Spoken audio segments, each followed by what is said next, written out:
hundreds of people who used to work for Nortel in Maidenhead and were made redundant from the company back at the end of March with no redundancy pay, no compensation, no notice. We've talked to some of the people involved in that earlier in the show. This is a case that's been taken up by the Conservative MP for Maidenhead, Theresa, who's with us. Hi, Theresa. Hello, Andrew. So the story here is that these guys, some of whom had worked for Nortel for 30 years, turned up for work one day in March and knew that the company wasn't in the best of health and were told to leave the building and not come back, and that was that. Absolutely, that's exactly what happened, and they went into a meeting, had no idea that what was going to happen is they were going to be handed brown envelopes and told to go. And what's clear is first of all, obviously they weren't given their redundancy pay that they would have been in normal circumstances had the company made them redundant. But also there was no proper consultation and no notice, and there should have been, because in Maidenhead they made over 100 people redundant, and according to all the rules there should have been 90 days consultation.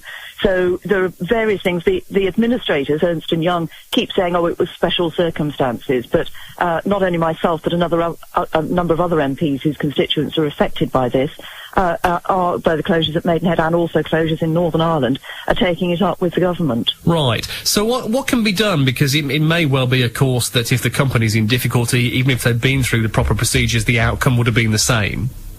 Well, Ernst & Young keep saying special circumstances and keep giving that impression. But what we know about the company is it's continuing to trade, as I understand. Certainly in the United States, and I believe possibly in the UK, they're paying bonuses to senior staff. So in those circumstances, I really don't think it's right to say that this was all they could do, was just make people redundant at a moment's notice and not give them their proper redundancy pay or any compensation for not consulting them. Right. And what's interesting is the government minister had sent a letter round back at the beginning of March to companies like Ernst & Young, who are insolvency practitioners, setting out quite clearly for them what they still expected to happen. They recognised that with the recession, a number of companies were sadly having to go into insolvency, but they made it absolutely clear, for example, that the consultation period should be abided by, and they weren't. Can anyone force the company to actually do this, or is it just that if the company are found to have acted wrongly, they'll just get fined? Well, if they are found to have acted wrongly, I think they get fined. I mean, I think what we're all hoping is that if we can put sufficient pressure on the administrators and indeed on the government on this particular issue, that we might get a better result out of it. But it's just constantly putting pressure, asking questions.